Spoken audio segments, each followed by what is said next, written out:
My name is Natasha and I am 40. Hi, I'm Katie. I am 42. I'm Carrie. I'm 46 years old. I'm Lizzy. I'm 38. Jane Regan King, 55 years old. Welcome back to Interwovxn's fourth season, featuring conversations centered on life's essentials and on celebrating and supporting women in middle life. We are thrilled this season to exchange support with Melnick & Melnick SC. Melnick & Melnick SC is a law firm of women dedicated to supporting small business owners. They manage legal issues with collaborative solutions, cost-effective strategies, and up-to-date communications. Melnick & Melnick SC values women and entrepreneurs so much that in 2017, they started She Stands Tall, a community of women who learn from and inspire each other. Visit melnickmelnick.com and shestandstallmke.com for more information and to learn about future events. Today's episode features a conversation between Manasi and Lizzy, two soul sisters who, on paper, might appear as total opposites, as they talk about lifestyle choices, cultural conditioning, the power of female friendships, sitting with discomfort, benchmarks, parenthood, and courage. A huge thank you to this season's featured musician, Gina Barrington. Remember to hit subscribe so you can be the first to know about new episodes, and visit our website to join the Interwoven community, receive newsletters and event information, access all of our resources, and to connect with us on social. Find us at interwoven.com. That's interwovxn.com. Hi, I'm Lizzy. I'm a 38-year-old NOMO, which means not a mom, who has been happily married for almost 15 years. I'm inspired by the people in my inner circle, which is somewhat large. Two things that I value most in life are community and adventure. I use those to carry myself throughout this world. I love being outdoors, being active, eating good food, using my hands to create, experiencing new things, and spending time with people in my inner circle. My creative outlet at this point is podcasting. So my friend Britta and I host the podcast Attention Span with Britta and Lizzy. We're terrible at promoting and marketing it, but it is an amazing creative outlet. I'm excited to be here with my friend Manasi today. Hi, Lizzy. My story is crazy, and how I'm here is also insane. I am a 37-year-old mom of two boys, 9 and 4 years old. They keep me on my toes every single day. They are my joy and they're my pride. They're my soul and my heart. At the same time, what brings me joy, in addition to my boys, is being married to my husband for 13 years now. He was my high school sweetheart. We have had a long journey getting here, but I'm so blessed to have him in my life. I am an HGTV enthusiast. I am a life coach to women. I started being a relationship coach and transitioned into being a life coach. It brings me immense joy talking to women, empowering them every single day of my life. So that's me in a nutshell. And I can vouch for you, Manasi. You are an incredible coach. You help me all the time, whether you know it or not. And if you don't know, that's our friendship in a nutshell, where we think we're each other's therapists, lifesavers, life coaches, and our conversation is all about that. If we're not talking about food and dancing or HGTV, we're talking about therapy. Let's introduce how we got together, how we met each other, because I think everyone would be really surprised, because just from our introductions, if you saw us on paper, we are worlds apart. But at the same time, I call Lizzy my soul sister. I was trying to remember, we met in undergrad. We both were studying nutrition science. We met our second year in college, I think, or was it later? I think we really, really started to get to know each other around junior, senior year, when we really started having those concentrated classes together, the senior level classes where the size got smaller, and it was 20 of us in a class, and then it went to 15, then it went to 10, and then we really started to know each other. I think fate really brought us together. Stepping back, I actually moved to the States from Botswana, which is a country in South Africa. Yes, it's that little landlocked country near South Africa. So I moved here at the age of 17, all by myself, just for the higher education purpose. And I really found my calling with doing nutrition, but I was so open and ready to explore new careers for myself. So I was like, okay,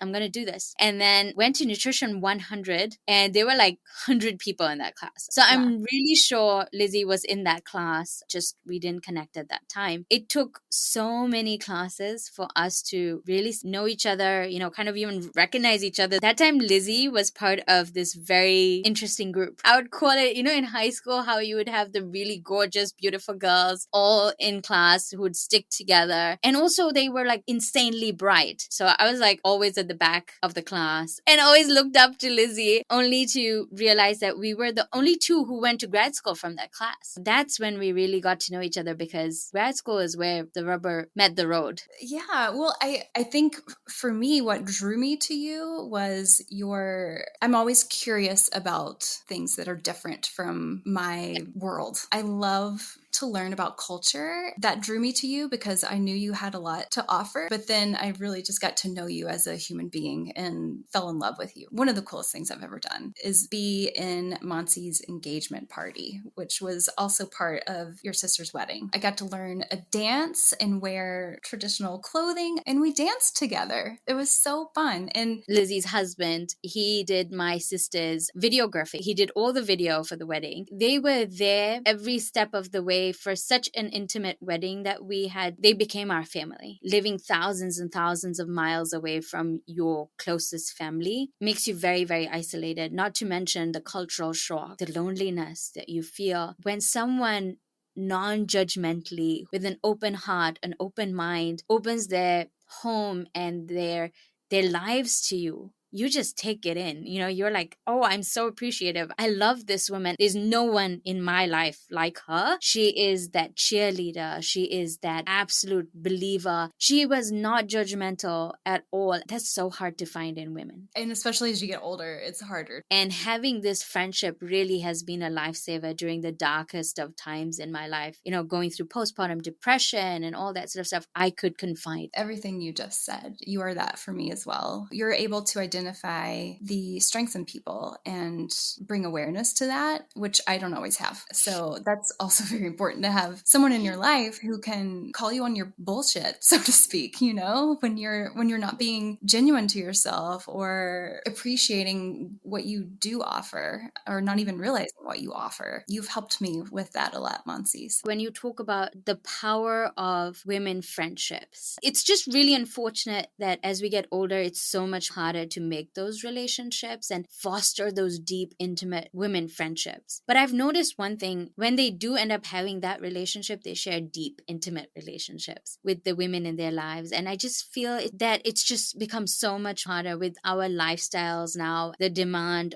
from our careers, from our families. And, it just really is hindering us from becoming each other's cheerleaders. It interrupts the connectedness that could be there. And I think that's why a lot of friendships don't get to a very deep level, because it is a commitment. You're committed to someone if you're in a deep friendship and you make effort regardless of how crazy your life is or how busy you are. If someone studies their friends and then admires their life, you would really realize that they have a masterclass to offer in some facet of their life. And for me, Lizzy really is that person in fostering friendships and relationships. You really make it a priority to come see me every year. Everyone's excited, to welcome you all in and everything like that. But that's your genius. Like, you make it a priority to invest in your relationships. Is that a conscious decision on your part? I haven't thought about that too much, but I will say I crave being with my closest friends. And so maybe that is a conscious decision, because I'm like, this is what I really need. I can't stop thinking about it. Just like I would crave chocolate. If I don't have chocolate in my house, I'm a hot mess. Yeah. That's how I feel if I don't have this connectedness, this friend in my life, and I don't get to be physically with them. Physical touch and quality time are my love languages. So I seek that out if I'm not getting it all the time. I'll crave it. What a beautiful way to love and respect yourself and what you want and need. And first of all, I wish I was like that, where I'm like, wow, I crave quality time with XYZ person, and then I have to go get it. So I'm going to do it. I'm going to make it happen. Imagine how rich in relationships everyone would be if they craved that time with people. A much more empathetic society we would have. With all the mental health stuff that's going on, and you and I talk about this so much. If we all had those non-judgmental relationships in our life, we wouldn't be feeling so lonely, embarrassed, scared to talk about the hard things we all go through day to day. Whether you're moms or you're not moms, adulting is hard. And why do we feel like we would be judged? I don't know. That's another thing to think about, because there's so much with being a woman, right? There's so much that we need a different type of connection sometimes, it seems, than maybe our male counterparts. Things happen in our bodies that we need to talk about, but it might be taboo to talk about. Having someone you can share those somewhat embarrassing, intimate things about, like... And you know, that brings me to a very good point. As Lizzy was saying that, it really brings up a really good point, because I go back to my first postpartum time. Culturally, being Indian, talking about mental health issues is a taboo. Talking about that being a new mom is even worse, because that is saying you're being incompetent mother. Everything is about the baby. All this attention is just about the baby, how you're raising the baby. Everything you do will affect the baby's academic future, you know, from a young age, because we're Indian. So the future of the baby is already predetermined. He or she is going to be a doctor, a lawyer, or an engineer. So for that, they need to be super smart. And so like even the mother's mental health determines the child's academic outcome. There was so much pressure during my postpartum phase. And I was so grateful for having a friendship that was not from my community, from someone who came from a completely different background from me, who had a completely different worldview. And also at the same time, Lizzy understood what it means to be part of my culture. She really took the time to understand, okay, but why do you do that? Okay, help me understand why this is happening. And I would explain to her, and then she got it. So when I poured my heart out to her, she came from a place of like, okay, I get it, but here's a different perspective. Which is hard, I guess, for you to break down some walls. The conditioning with which I was brought up was that because I was a woman and I was a girl, especially a second girl, my birth was never celebrated because I was supposed to be a boy, and my birth was a severe disappointment to everybody in my family. So you always feel this burden that, oh, my existence, my identity is a burden on everybody. And the only reason I've been born is, okay, I need to be a good wife, a good mother, and that's it. When you have friends from other cultures to remind you, hey, that's not all you're meant to do. This is great. If that's what you want as a part of your identity, it's going to be a big part of your identity, but it's not end all be all. Not every little move of yours is going to impact your child. Lizzy is this person for me that she brings that perspective. Because of her friendship, she's given me so much courage to break those boundaries, to question, hey, why do we do these things? Do I need to accept it? Because I know my friend over here who I really believe, and I know she's one of the smartest people I know, and she doesn't think I'm crazy to question this. That's what I love. Your friends give you courage that you didn't realize that you needed. Can you remember a time when you have actually been like, hey, why am I doing this? Because of something someone said to you. Well, I can think of an example maybe last year that you pointed out to me, because I was asking for help on how to manage a situation with my mother-in-law, which is common for all relationships. What you had said to me was so powerful that I realized it wasn't my relationship to fix between my husband and his mother. I never would have thought of that. I just felt like, yeah, this is who I am. I like people to get along. And when they're not, I try to be that peacemaker, which is so stressful. Not that I would make a difference anyway between their relationship. And you pointed that out to me and helped me talk through it and work through what to say to both parties. And it worked out. I think that's why, this is the reason why we need women adult friendships so much. And I think it was us who were talking yesterday, and we were talking about how as we grow older, we realize, and this is something I've been thinking a lot about, is that in all our relationships are hard, but at the same time, they can be a great source of joy. This is what I've learned a lot. It obviously stems a lot in our childhoods, but also right now it's manifesting in ways in our relationship where we're like, why am I doing this? Why do I get perturbed or get excited or get irritated by certain things like our partners do, or our kids do, or our bosses or colleagues and stuff like that they do? I realize that we oftentimes go towards three roles in any relationship. One is that we are either playing the villain or the victim or the hero, which is the rescuer. And I feel us women tend to go towards those three very easily. Usually the world sees us as victims most of the time. Like, oh, she's just being a drama queen, she's being overly dramatic. Or I actually feel most women kind of gravitate towards being the rescuer. Would you agree with that? Yeah, taking care of others. I mean, I think that's a trait of being a woman, is that nurturing part that is innate. It's like in our DNA. Not saying that other people don't have that, but we want everyone to be safe and loved and feel cared for, healthy, all that. We want that for people. And when that's not happening, we want to come in and swoop in and save the day. And we'll be right back. Hey, it's Teresa. We are so grateful you are here, and we hope you feel the same. If you find value in the work we are doing, please consider becoming a supporting member. We would love to keep this going with your help and hope in return to support your journey into and through middle life. For more information, go to interwoven.com/membership. Thank you. It makes us very uncomfortable when others who are in our close circle being uncomfortable. I have been really sitting with that for the past few months, and I've always been the fixer, to the point where I would sacrifice my own self, my own needs, my own wants, to the point of my own detriment. But it's weird because with my kids, I'm not the helicopter parent. You reach a point where you're okay with them having consequences, but you're not okay with the adults dealing with the consequences of their action. And all of a sudden you need to make a project out of everybody and you need to be the therapist. And I have been sitting with the feeling of being uncomfortable why someone else is not doing great in my family. And it's been one of the hardest lessons I have ever learned, is I don't need to fix everything. I can't fix everything. And it definitely is not worth it coming at my own expense. Being able to catch yourself doing that, though, I feel like is a hard part. And I guess it gets easier over time, realizing, oh no, I'm in here trying to fix this right now. I need to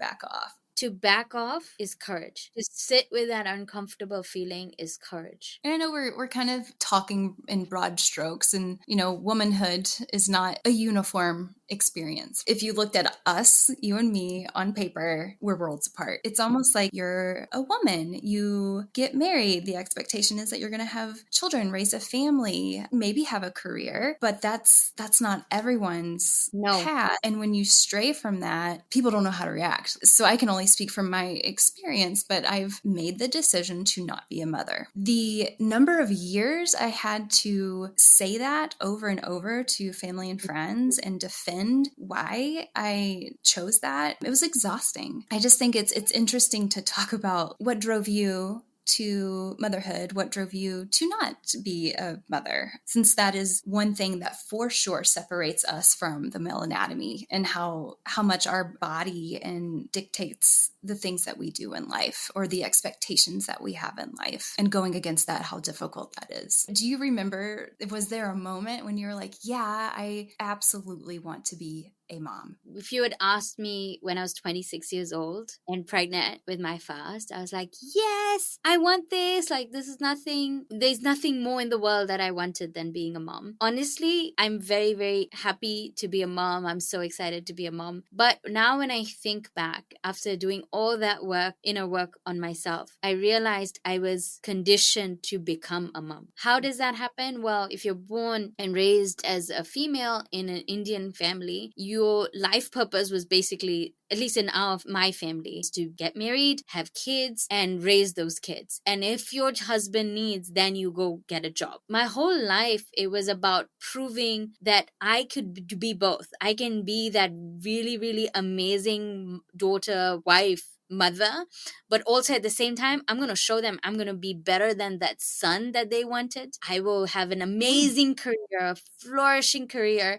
I'm going to have a 6-figure income. I'm going to have it all. How naive was I? So obviously, the ideal age in my family to get married was 23. Why was it 23? Arbitrary number. I was told, be married by the age of 23, have kids as soon as you can. I'm a mom at 26. And now when I think back, I was like, I was a baby myself. Again, this brings the point that you were talking about, Lizzy, is that this is what we have been dictated and told, that this is I don't think I would have changed my decision of becoming a mom. I just wouldn't have done it then. Everyone kept on telling me, 30 is so late to have kids. I'm like, are you kidding me? Now when I know what I know, I'm like, are you kidding me? What I loved about your story is the courage to question that. How did you reach your decision? I'm sure it would have been a very emotionally hard thing for you to do, knowing you. I know you have a beautiful, nurturing, empathetic side to you, but how did you reach this decision?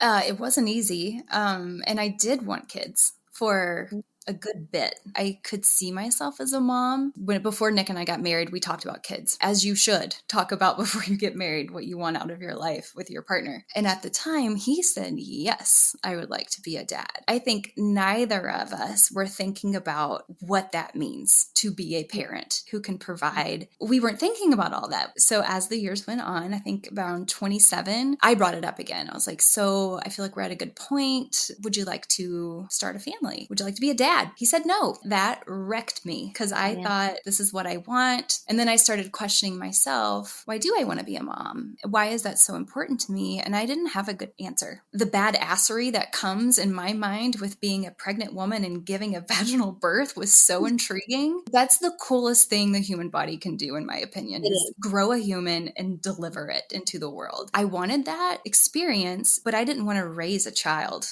The whole raising a child is what over time, it took a few years for me to get there. And I wasn't going to force Nick to be a father if that's not what he wanted. First things first, we were here first, right? I want to invest in my relationship with Nick versus putting a wedge in the relationship. And also watching some of my friends have children and how much they were struggling and how hard it was. I don't know that you're ever prepared for that. Here I am, not a parent talking about it. The idea of raising a child, I think, turned me off. I'm happy with my 3 cats and my husband. Really takes profound self-awareness that the real work really does start after you deliver that child. Really, the work really starts there. The moment that child comes into the world, takes its first breath, is when the real work starts. And there's this very good quote that I keep on telling. I remind myself about it, and I talk to my husband about, and I share with a lot of the young couples my husband and I have coached. So we were coaching a lot of couples, and now I've transitioned more into women coaching. But the ones that were talking about becoming parents,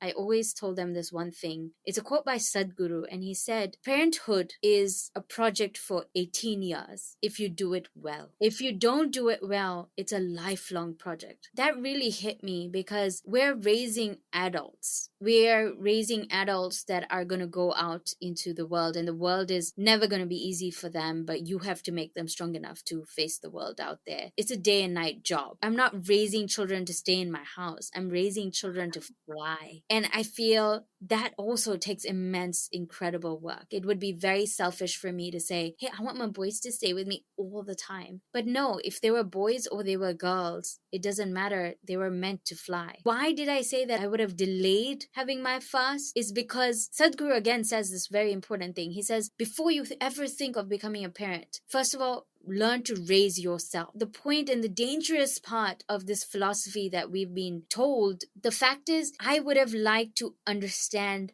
why I was doing what I was doing, not because I was expected to do it. I wish I had the courage like you to question for a second, okay, I still want to become a mom. I'm always going to choose to become a mom. That was my reality, but I would choose to do it differently. So what ended up happening is that my oldest is the most precious ever, but he saw me through the very wounded, the very triggered part of my motherhood. You know, he's been there and he's still walking through it because he's the first. I would have liked to have raised myself a little bit more before I chose to become and welcome this soul into my life. I applaud you and Nick for recognizing that. And that takes courage. How did you face your families about this decision? And like every Christmas or every family meeting, it must be like, so when is the kids coming or when the baby coming? I want grandkids all the time for years. I think once we finally decided, like, no, we are not having children. It is off the table 100% because I was on the fence for a little bit. It helps that my sister has children. It was easier with my side of the family. The whole grandparents thing was taken care of. But on Nick's side of the family, his brother and wife aren't having children. And Nick and I have also decided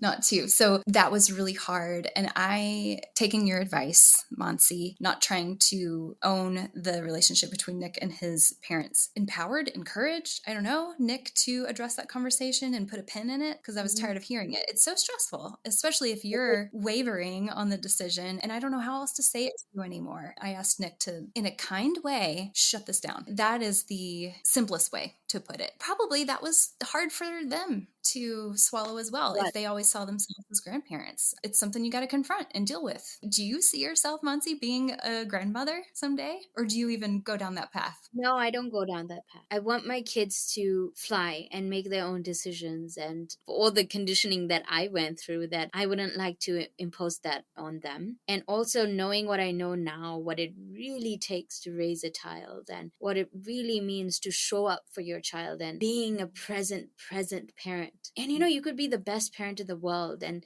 things still could go wrong. Kids are individuals. They are their own soul. They've come with their own journey. And so things could go wrong, And so it's a big undertaking, and only the couples and the individual who's ready to really take that head on and they really, really feel called to do it, they should really do it. I really don't think everyone needs to have children. I don't think every individual or couple needs to have, but then also you don't need to be a couple to take on parenthood. Right. If you feel you have raised yourself enough and you are mentally, emotionally gonna be there for that child, it's fine. Just go ahead. If that's your calling, do it. It's a big undertaking. And I'm raising the kids to fly and let them fly. They remember, what? There's a place home, where their mom and dad who are waiting for me, and they'll always wait for me and have their doors open for me and have that unconditional love for me. That will be good. In our culture, it has always been like, you better respect your parents. You don't say a word. You don't speak up. It's all about respect. Everything should be sacrificed for the elders in the family because they sacrifice so much to raise you. You have to have eternal gratitude, but I feel forced gratitude doesn't work. I just feel,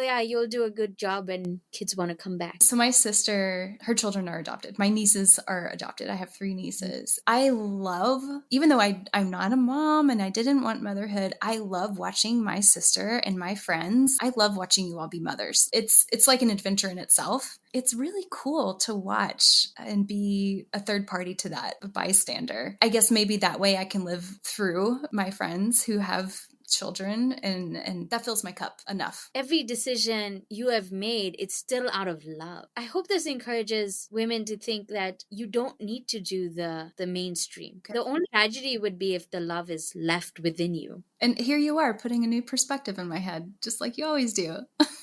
Taking a moment to question what we've been taught takes so much heart. And more so, putting a boundary with the ones you love. And you know that they're coming from a good place. Telling them, hey, but this doesn't work for me. Brave beyond words. I think we're coming to the conclusion of our conversation. We've talked about so many things, but I have to ask you right now in your life, the way you are, who you are, to show up authentically, who you are to the core. What is essential for that? I have to go back to my core values of community and adventure. As long as I have community and adventure in my life, I feel like myself. It doesn't have to be this grand adventure. If I have a mix of that in my life, I am being true to myself. I love that. What about you? What's essential for you, Mansi? I think essential for me at this point in my life is speaking my truth, not making others comfortable, because I've done that my whole life because I felt like I was too much of an inconvenience. Having opinion was too much of an inconvenience. So I feel right now for me, it's so important to speak my truth, even if it